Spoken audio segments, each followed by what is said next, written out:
নমস্কার, রান্নাঘরে রাজশ্রীতে আপনাদের সকলকে স্বাগত জানাই। আজ আমি আপনাদেরকে বানিয়ে দেখাবো কড়াইশুঁটির কচুরি। তাহলে এবার শুরু করছি। এর জন্যে 150 গ্রাম কড়াইশুঁটি নিয়েছি। এবার এটাকে মিক্সিতে পেস্ট করে নেব। অল্প জল দিলাম, একটা পেস্ট তৈরি করে নেব। কড়াইশুঁটির পেস্টটা তৈরি হয়ে গেছে।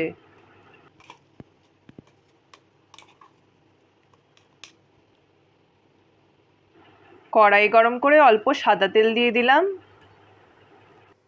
ছোট হাফ চামচ হিং দিলাম।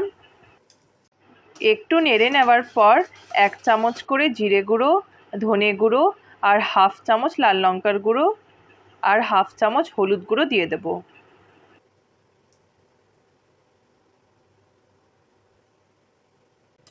মশলাটা তেলের মধ্যে হালকা ভেজে নেওয়ার পর কড়াইশুঁটির পেস্টটা দিয়ে দেব। মশলার সাথে কড়াইশুঁটির পেস্টটাকে ভালো করে ভেজে নেব। পরিমাণ মতো নুন দিয়ে দিলাম।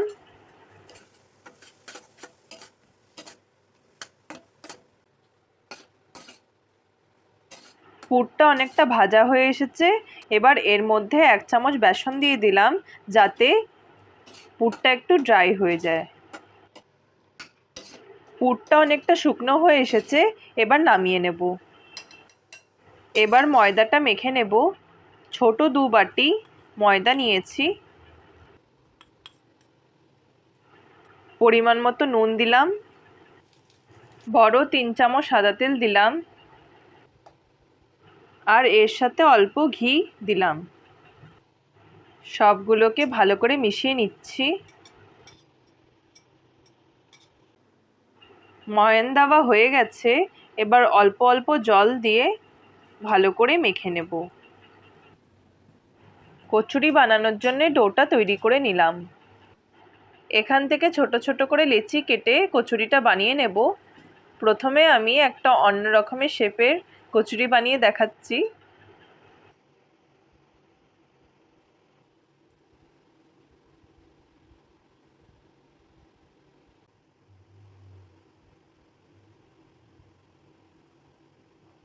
এভাবে কয়েকটি বানিয়ে নেব।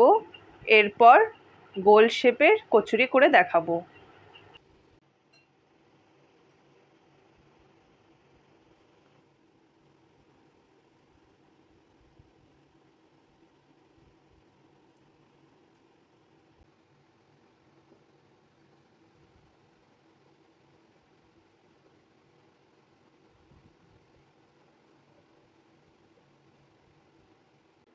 সবগুলো করে নিলাম। এবার ভেজে নেব। কড়াই গরম করে পরিমাণ মতো সাদা তেল দিয়ে দিলাম। তেলটাকে খুব বেশি গরম করা যাবে না। এবার কচুরিগুলোকে ভেজে নেব। মিডিয়াম ফ্লেমে কচুরিগুলোকে ভেজে নিচ্ছি। এভাবে আস্তে আস্তে করে চেপে চেপে কচুরিগুলোকে ভেজে নিতে হবে। এতে কচুরিগুলো বেশ ফুলে উঠবে।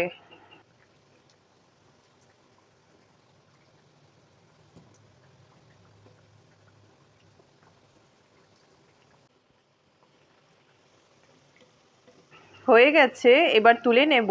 এভাবে সবগুলো ভেজে নেব। কড়াইশুঁটির কচুরি গরম গরম তৈরি হয়ে গেছে। আমার এই রেসিপিটি যদি আপনাদের ভালো লেগে থাকে তাহলে প্লিজ লাইক আর সাবস্ক্রাইব করে দিয়েন।